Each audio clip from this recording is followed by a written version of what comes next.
to become a disciple of the messenger that we have in this day and age that originated or came to us, that ambassador or emissary who comes down to the world of impermanence and the world of shadows and mirrors, this illusionary world, and who can teach us and tell us what reality really is. We want to find, the disciple must find the man who was in the cave with us, who managed to escape outside of Plato's cave and to see the world of forms and came back to tell us about.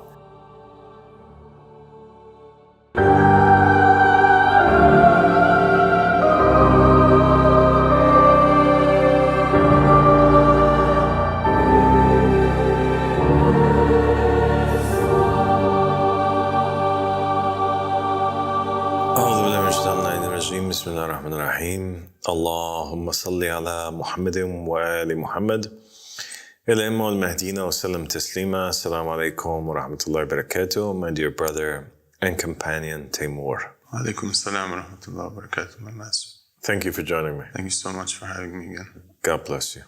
Today we're going to continue our conversation that we've had in the last couple episodes, which had to do with this idea that there are mysteries in religion. There's a goal that is in religion, that exists within it, that is more than just a person keeping a set of commandments or performing a set of rituals. That the purpose of religion in actuality is much greater than that. Mm-hmm. I think that a lot of this topic, which we discussed, has to do with the idea that one must find the truth in a world of falsehood, right? Jesus says, I am the way, I'm the truth, I'm the light.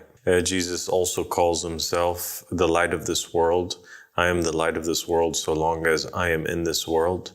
There is this idea which we've spoken about many times within the episodes that we have recorded on this channel, that has to do with the fact that the Imam is the light of the time, or he is the truth of the time, and whatever the Imam says, his truth, is greater than even that which our eyes may perceive or our ears may hear. And that this idea that God or God's Spirit veils himself within this world, and it is upon us to, who are the children of God or of the born of the light of God, to be able to identify in the midst of all of this darkness where the light is, where the truth is, and to follow that. Yes. All right? Yes. And you have examples in the Bible where Jesus is speaking with the Pharisees, and he tells them, the non-working scholars and rabbis that were against him, he tells them basically that, your father is not my father. It's because, you're of the devil, you're children of the devil, you're children of Cain, you're children of the darkness. That's why you don't recognize me, right? Mm-hmm. So there's this idea that there are two worlds. There are two things, right? And the things are good and evil, light and darkness. There are these opposites that are at play, truth and falsehood, heaven and hell, angels and demons.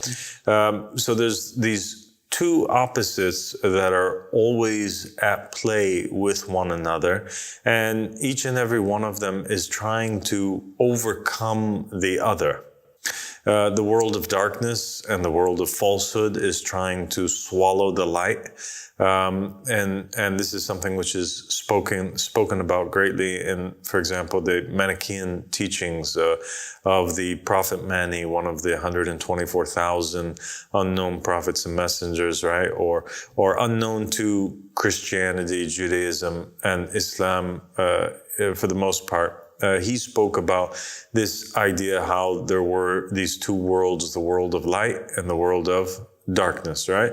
And that initially the world of light sent forward an emissary or a messenger of the light to the world of darkness, and the world of darkness and chaos basically swallowed it and consumed this light. It was seeking to overcome, to invade, right? To permeate all throughout the world of light. It had envy against it. It wanted to control that world. And the opposite is also true. You have the world of the light also wanting to light up this world and light up this darkness and to overcome it and to banish the darkness or convert it into light. So you have these two opposites that are constantly at play with one another, and it becomes the journey and the point of the believer who is choosing to become a disciple of a prophet or a messenger of a hujjah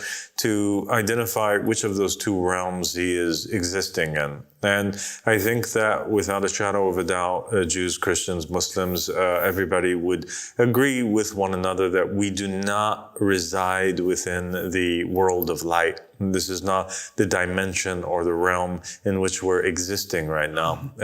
We are not existing in paradise at the moment. This is not heaven on earth. And you can tell that that's the case by the amount of suffering and impermanence that exists here in this realm. Everything is fleeting. Nothing that we want to hold on to will remain forever. It is a world that is absent largely of the light, with the exception of this concept that is recreated in every generation or in every time. And that is the concept which Manny spoke about, which is that the world of light is sending forward a messenger that comes and abides in this world of darkness and shines. And for the most part, most of those emissaries or those lights that come into this world of darkness are consumed by the darkness, so to speak, or murdered or killed or imprisoned or silenced, or their teachings are hijacked and changed. Yes. Right? Yes. And this concept of this duality when it comes to these two realms is something also that is not foreign to some of the other 124,000 prophets and messengers, as we spoke about in the episode of the prophets and messengers. We said that not all of them are going to use the same terminology when they're speaking to their nations, because each one is expressing to a people that hold a different set of references and cultural values and norms and words and sayings and understandings and sciences. And so, but the idea we find being expressed is always the same, right? So maybe there's a Judaic prophet or messenger, or you have the Messiah coming, or you have the Prophet Muhammad who is coming from one of these Abrahamic, branches of religion, Judaism, Christianity, or Islam, and they're describing these two worlds as, the present, the dunya, and the hereafter, right? The dunya and the hereafter, or they're describing them as heaven and hell, etc. Whereas you might have one of the 124,000 prophets and messengers, the likes of, for example, Plato, coming forward with this idea that there are these two worlds. There's a world of forms, right? And then there's the physical realm in which we exist, right? This world of shadows, lights, or smoke and mirrors, so to speak, right? So what Plato essentially was teaching and saying was that there are two realms. There's a realm that we think is the real realm, but what we perceive in it are merely lower imitations, lower reflections, lower shadows of forms that exist in a higher plane, a more perfect plane, right, that is more real than the plane that we are existing in now. And he clarified this and demonstrated the idea behind his theory in the allegory of the cave, where he described, and we'll just go over it real briefly, he described that there were these prisoners that had grown up in this cave their entire life. They were chained with their hands behind their back, right, and against a wall. And behind them, there was this flame which they never saw, right, which lit up a wall opposite to them in the middle of the cave. And there were some prison guards who would basically take these cardboard cutouts, right?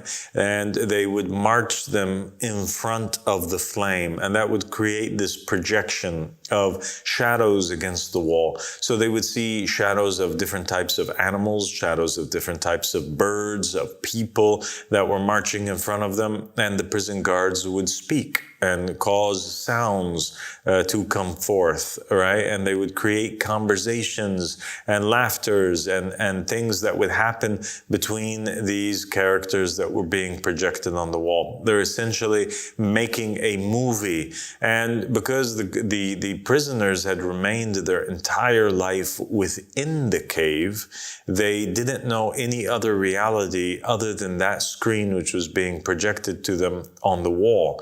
And they came to believe that that is reality. That shadow is what a bird really looks like. The sound which they were hearing is really what birds sound like. That is what people look like, right? Until one day, one of the prisoners manages to escape, and he goes outside of the cave. And you know the rest of the story, don't you? Yes. What happens? He goes outside of the cave, and once his eyes adjust to the brightness outside, he begins to see a real bird or a real horse or all these things which he saw on the wall. He begins to see a truer, more real version of them. Exactly. His eyes are blinded at first, and they hurt him. But once his eyes adjust to the light, he now perceives colors that are more real than anything that he has ever seen within the cave. And he senses the dimensions, right? The shapes, the forms in its reality. Things which he never would have perceived within the cave. So what they were seeing was two-dimensional also. It's interesting because they're seeing everything on a flat wall, and now he sees a third dimension. That was interesting. Exactly. And so now you have this concept of what? A world of darkness, a world of light, a world of falsehood, and a world of truth, a world of a mirage, of fantasy, a world of change, all right, impermanence, and you have a world where everything is more perfect, more real. In the Judeo-Christian Islamic narrations, all right, especially the Gnostic ones, you have this concept of there being two lords, two gods, so to speak, right, that are ruling these different realms. You have a God who is good, all right, a Lord who is good, who is ruling the hereafter. He is a God of love and mercy, all right, a God whose creation is perfect.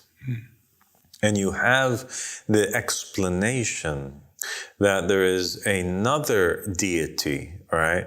A fallen angel, so to speak, an imposter who thinks himself to be a god, but he is a less capable god. And we've referenced books that described this being as having the name of Azazel in Islamic literature. For example, in the book al-Kitab, which is a Gnostic book that is of an Ismaili Shia source. You also have other 12-verse Shia sources and even Sunni sources which speak about how when God created this physical realm, this physical dimension, he gave the task to a particular angel to come down and form this world, right? And so that angel ends up being revealed as Azazel, who ends up renegating against Allah subhanahu wa ta'ala. But before he was given the title of being Abalis, right? Or Abal Khalq, or the father of creation, because he is the one that formed this world, and he formed this world in a cheap imitation of the higher realms which he was able to peer into because of his high degree that he had reached into, right? And this concept or idea is further confirmed in the temptation of Jesus Christ in the Gospels, where one of the temptations that Lucifer or the devil tempts, or Satan tempts Jesus by, is that he tells him basically, if you fall down and prostrate to me, if you worship me, I will make you king over the entire world, right? And he demonstrates that all of the kingdoms on the earth, he's in charge of. He's the one who appoints the leaders over them, right? So you have a world which is ruled by the devil, ruled by this angel who created it, and he created it as a cheap version, right, of the creation of the Almighty. And this matches exactly the teachings of Plato in regards to there being these two worlds: the world that is real, the world of reality, alim al-haqiqa, right? And you have this other world, which is al-alim al-maddi, or this world here. And these two worlds, they go in opposite directions, Taimur. And you have many narrations from the Ahl Bayt alayhim salam that basically state that it is this physical material realm, this worldly life that we're in, that is not real. The Quran even calls it an illusion. And the narrations of the Ahl Bayt alayhim salam say that you can't serve both the dunya and the akhirah. You can't serve this world and the hereafter. If you try to please one of them, it leads you in a direction that is opposite to the other one. And so this concept of the opposites is established between these two worlds, the world of the hereafter and the world of this world right here. The world of the hereafter, this is the one that lasts forever. And this is the one where things in it never die. Immortality is granted, right? As to where this physical world, everything in it is fleeting. You can't hold on to it, right? Because its substance is forever changing. It goes from being, you go from having a body to that body basically growing older and wrinkly, and your strength goes away. Your beauty goes away, right? Your status changed. You go from being a small, short, cuddly little baby, helpless, right? And then you begin, your state changes, and you become stronger, right? You become taller, you become braver, you become more intelligent, more mature, more wise. And then you become in a state of perfection, and then you begin to wane away, or to dissolve away, or you begin to, basically fall apart and grow old and rot, and your hair, falls from your head, and your teeth fall out, and you end up in the end a corpse that is rotting away in the grave. And even when you get into the grave, what happens? You begin to dissolve, and your state changes from being that of a corpse, right, to basically dust into the ground. And even that dust changes once it becomes affected by the elements and by the creatures that are in the earth that consume you, and then you become part of it. And it's a never-ending cycle and a never-ending process. But this never happens in the hereafter. Why? Because as the Prophet Muhammad ﷺ demonstrated once, when there was an old woman who came by, and he was joking with her, and she asks him, she says, prophet, will I enter into paradise? And he says to her, well, there's no old women in paradise. Old people don't go into paradise. And then she began to cry. And then he immediately stopped her and said to her, people, when they go into paradise, essentially, they are in an age of perfection.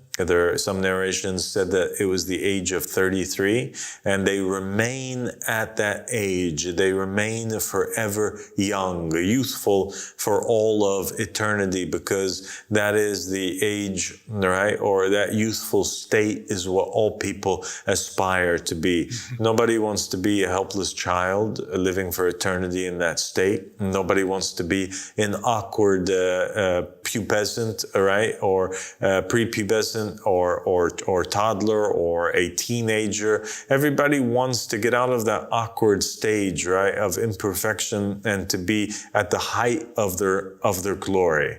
And so for most people, that's around the age of 30. And so it is that age that people abide in that state forever young and forever beautiful. And all the inhabitants of paradise also have beauty that never goes away. There's no death. Everything that you love remains.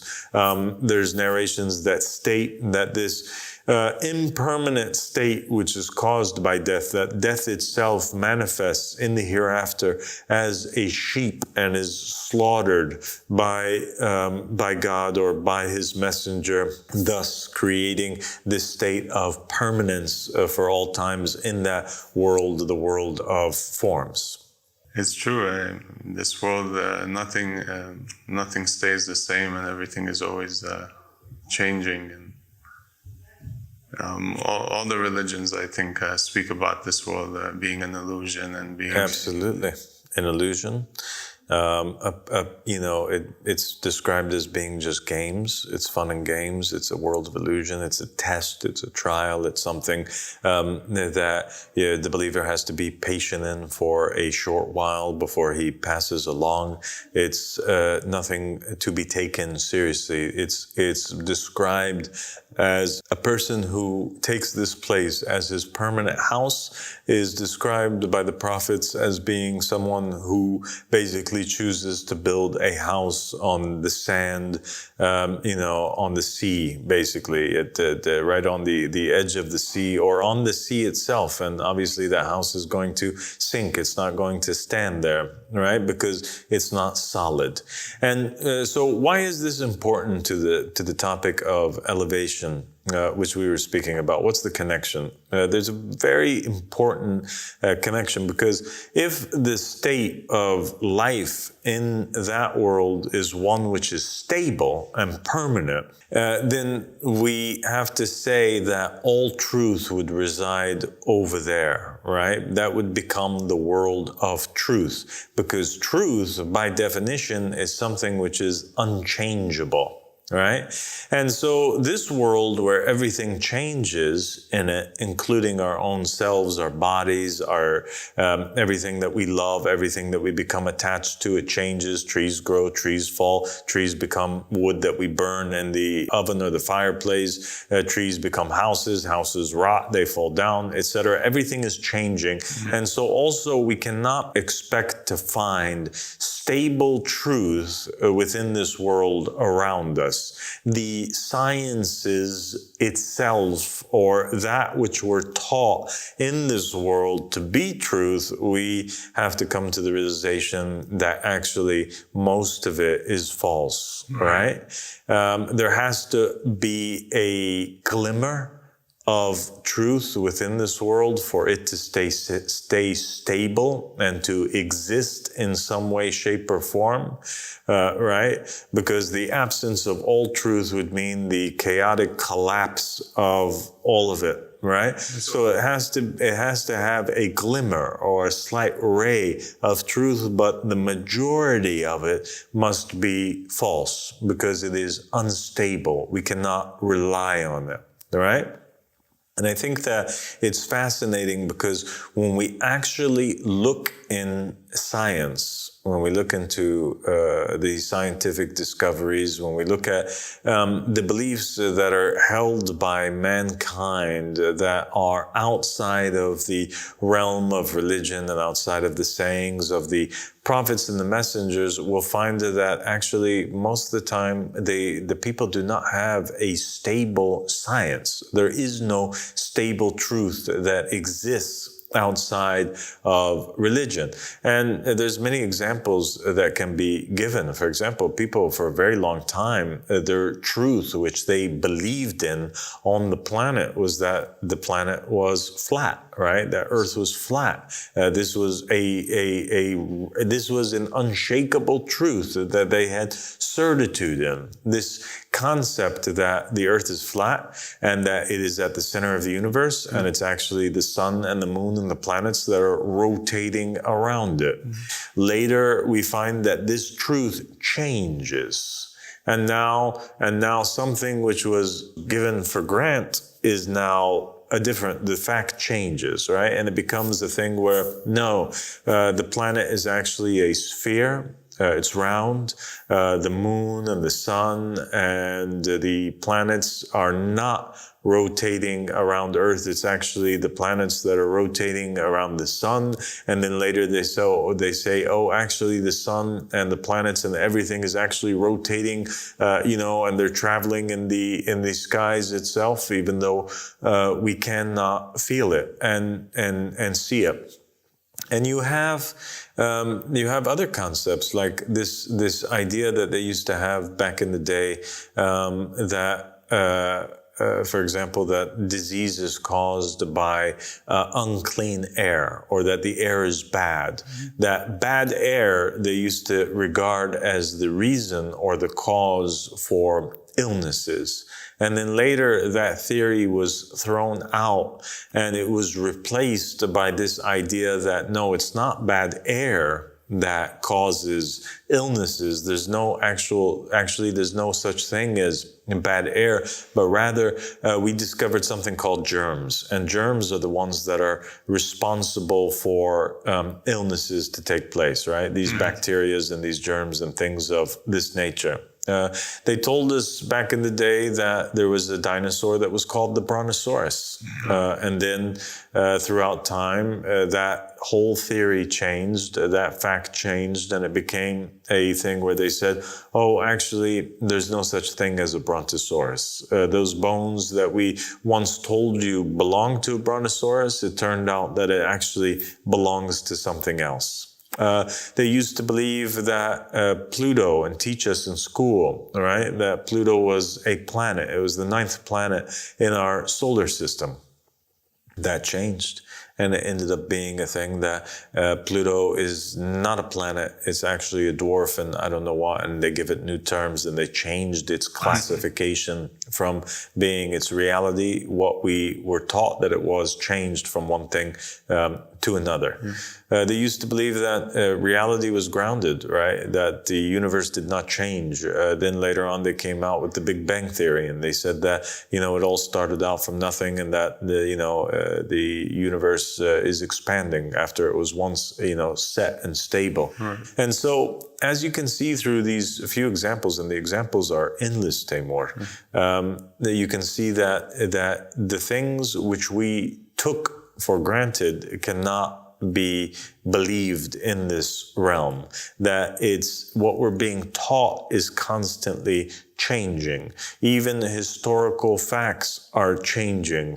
Even facts that we take regarding medicines, for example. One time you might have, a substance which they consider to be beneficial for mankind, right? Like smoking at one point, they considered that to be beneficial, right? And they used to prescribe it as a stress reliever or to help with blood pressure and different things like this. The same thing with cocaine. pain. It used to be a substance which was good for you, and they used to put it in drinks, and they used to prescribe it for you. And now it became something which is damaging, which destroys you, which you cannot use. And the same thing with different materials that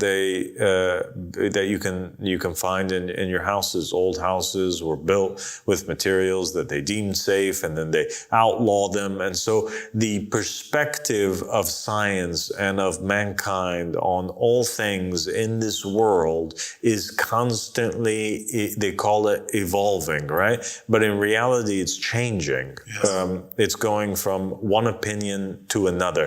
These changes which we find in regards to our sciences and our opinions on everything is something which does not exist in the realm of the hereafter. Right? And so it is the mission and the purpose, one of the purposes of finding the Hujjah and following him is to find that light of truth. As Jesus says, I am the light and I am the way and I am the truth. To find that truth, to find out what really is truth. To disregard, to become a disciple of the messenger that we have in this day and age that originated or came to us, that ambassador or emissary who comes down to the world of impermanence and the world of shadows and mirrors, this illusionary world, and who can teach us and tell us what reality really is. We want to find, the disciple must find the man who was in the cave with us, who managed to escape outside of Plato's cave and to see the world of forms and came back to tell us about. Right? Just like the Prophet Muhammad sallallahu alaihi wasallam, who managed to escape out of this world and go on the night journey and become the length of 2 bows or less closer to Allah subhanahu wa ta'ala and traveled through the heavens, or the other messengers who did the same and were able to touch and communicate with and penetrate through the realms until they reached the realm of the real world and to come back here and tell us about it.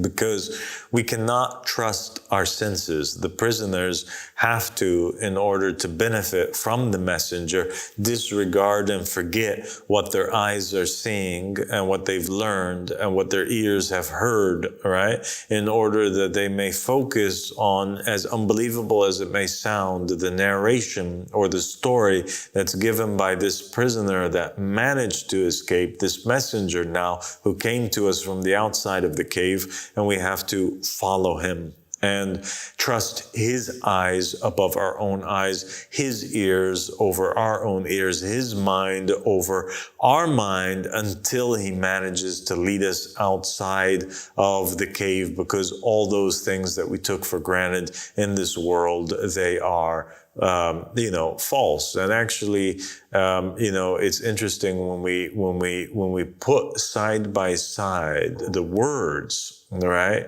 of the messengers that even came 1400 years ago, when we put it side by side with the sciences or the so-called sciences that were being taught today, we find something amazing take place. We have that here, hundreds of years after the Prophet Muhammad sallallahu alaihi wasallam, they're saying, and after the Imams, they're saying that the reason for diseases is this theory that there's air that's bad. The bad air is causing the sicknesses and the diseases, right? It's not having dirty fingernails, right? That have underneath it, for example, threadworm eggs or some sort of other type of germ, right? Or bacteria that is deadly.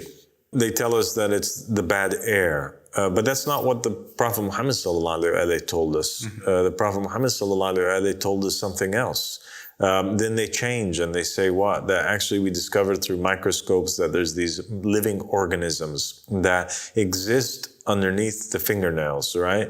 If you don't wash your hands, there's these germs that are crawling all over your hand. That there's these bacteria and viruses that live at a microscopic level that your eyes can't perceive, or then that your ears can't hear, that are residing all over you. And that's the reason why you have to wash your hands, because if you don't wash your hands, these illnesses are going to affect you. Well, what do we have the Prophet Muhammad sallallahu alaihi wasallam and the Imams from the Ahl Bayt having said, over 1,000 years ago? They said in several narrations from Abi Ja'far, from Imam al-Baqir and Imam al-Sadiq alayhi salam and the Prophet Muhammad sallallahu alaihi wasallam, they said that there are these shayateen, these devils that reside underneath the fingernails. And so the Prophet commanded his companions, and the Ahl Bayt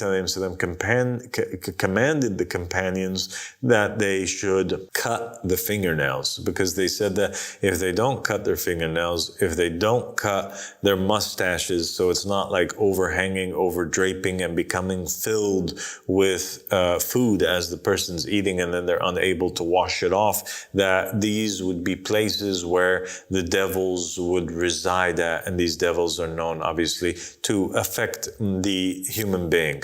And so isn't that something that's interesting? It almost seems like the Prophet Muhammad sallallahu alaihi wasallam is describing what mankind eventually 1,000 years after the Prophet and the Ahl Bayt lived came to discover or find out. The Prophet is describing these bacteria or these viruses. So now the question becomes, who should I believe now? Should I believe that these are just low-level, low-intelligent beings that are creatures that are residing underneath our fingernails? Or should I believe that they're actually actual devils, as the Prophet Muhammad sallallahu alaihi wasallam described? Was the Prophet using the word devils as just an allegory, or just a word to say that like there's something bad? That it's a bad thing? Or are these viruses and these bacteria and these germs animals of the devil world? Or are they conscious beings themselves? Is this the form of devils? Do they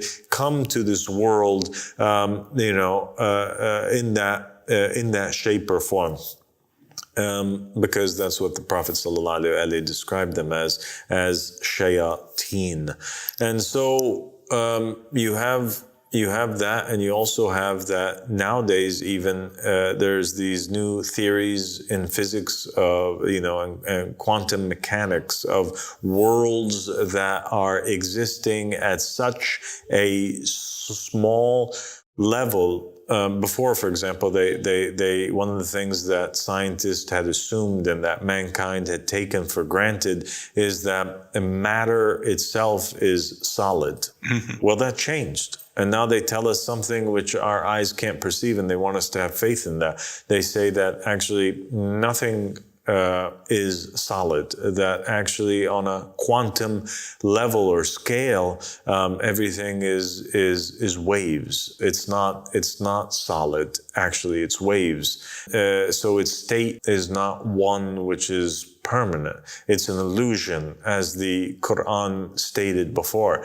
And they also talk about theories of worlds that are existing on a quantum level. And that's where you get the ideas behind all of these movies that they're putting out today, like, for example, Ant-Man and these things, right? Where deep down inside, there are worlds within worlds, and worlds that are even smaller than an ant, smaller than the germs or the viruses or the bacteria. So how do we know now that that's not exactly what the Prophet Muhammad sallallahu alaihi wasallam was describing when he spoke about devils that are residing underneath our mustaches or in our beards or underneath our fingernails if we don't keep them groomed and tidy? How do we know that there are not conscious beings that are existing, on a microscopic or on a quantum scale, that are conspiring consciously to destroy us or to lead us astray or to manipulate us in one way, shape, or form? And I think that that's a fascinating concept in itself. It's super fascinating, and I think the choice between following the one who never changed their story versus following the one who's constantly changing their story is clear. I mean, the prophets and messengers, they've been saying the same thing from day one. And they have been. And so that becomes the goal, to follow them. And there's this aspect, Taimur, which is really important that I want to touch up lightly on before we finish the episode and begin the next episode, kind of as a continuation of this. There's this concept that we have in religion of this key that the believer must attain. And that is the goal of the alchemist, or the goal of the disciple, right? To reach that level or that degree where he can have this key, which was given to the prophets and the messengers. You know, like in the Matrix, where you have this key maker, all right, who's the guardian of the key, that there's this key that affects reality in one way, shape, or form. And the person who has it has the keys to the heavens and the earth, like Jesus, peace be upon him, told Simon Peter when he said to him before he passed, he said to him, I'm giving you the keys to the heavens and the earth. Whatever you bind on earth shall be bound in heaven, right? So now he has this ability, all right, to make something or to say something, kun fayakun. He's able to say to something, be and it is. He's able to establish a law, to make a statement, right? To reveal a particular truth, and this truth becomes bound not only here, but in the world of forms, the world of reality, right? So it's like a superpower, a kind of a holy grail that has the capability to affect reality, and that this key is always safeguarded by at least one individual in every day and age, all right? And that is the Hujjah, that is the Simon Peter of the age, the Jesus of the age, the Prophet Muhammad, or the Imam. And each time one of them passes, he passes on this key to his successor. And these keys might even be given to believers who reach a very high degree or level. And this is kind of indicated in some of the narrations where Allah subhanahu wa ta'ala says, my servant, obey me and I'll make you like me. I say to a thing, be and it is, and I'll make you say to a thing, be and it is. And in another version of the narration, Allah subhanahu wa ta'ala, while addressing his servant, says, I want and you want, and it won't be except what I want. Give me what I want and I will give you what you want. Fight me in regards to that which I want, and I will make you tired in regards to that which you want. And in the end, it will not be except what I want.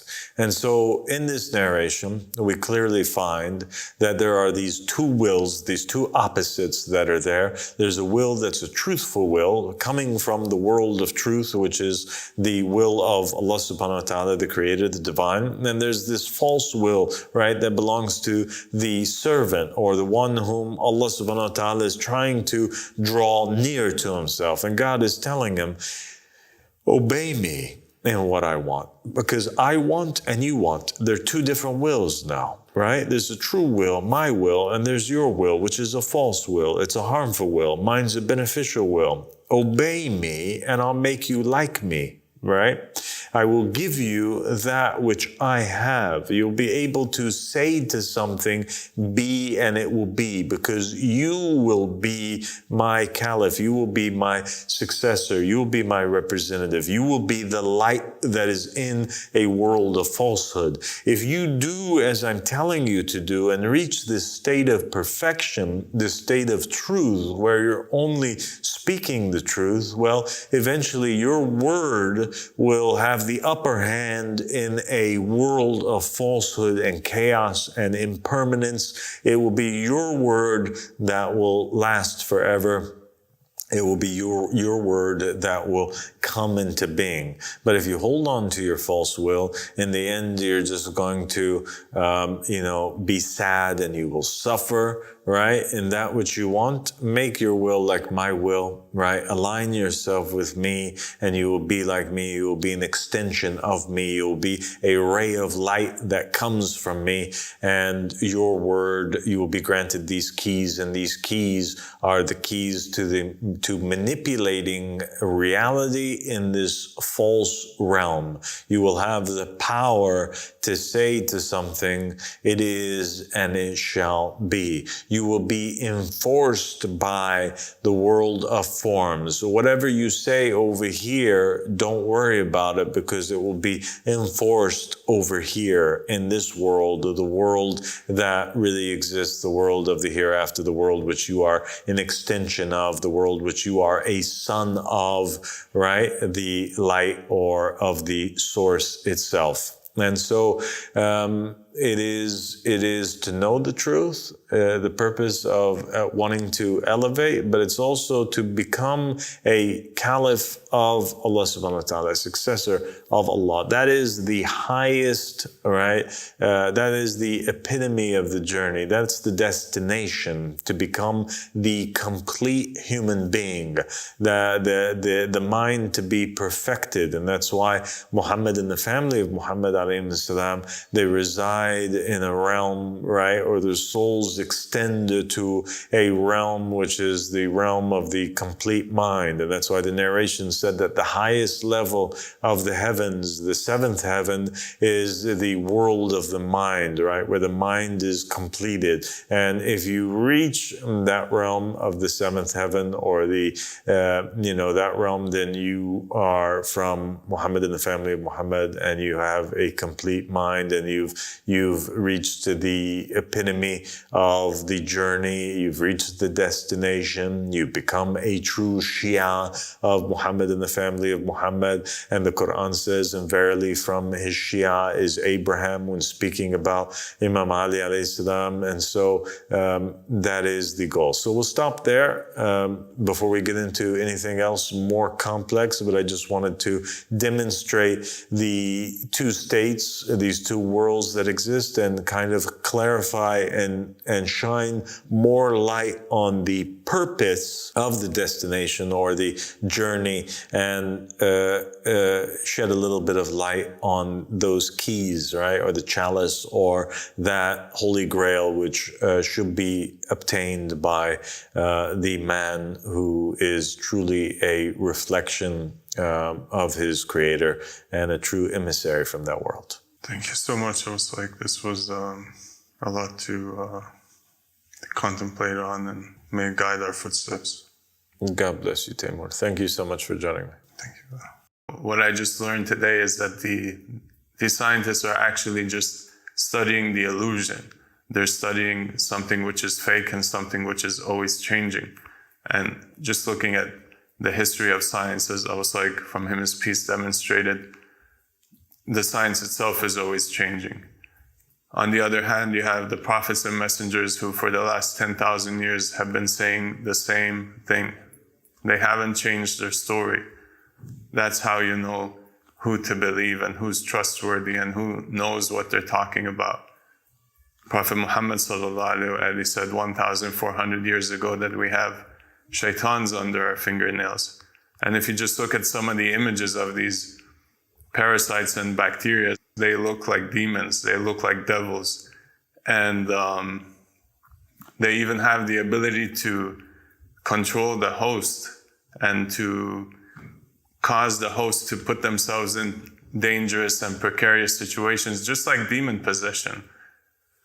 So I know who I'm going to listen to and who I'm going to follow, and the choice is yours to follow the messenger of God, the one who escaped the prison and came back to set us free, or to follow the puppet masters who are putting on a show for you. So if you're new to the channel, I urge you to go back and watch the hundreds of lectures that Al-Salik from Him His Peace has shared with us. Truly, I tell you, it is this knowledge that will save us from this illusionary world, and it will bring us to the permanent world, the world of bliss and happiness, and even transform this world into a better place. So thank you all for watching. Stay tuned to the channel for more videos, and Assalamu alaikum wa rahmatullahi wa barakatuh.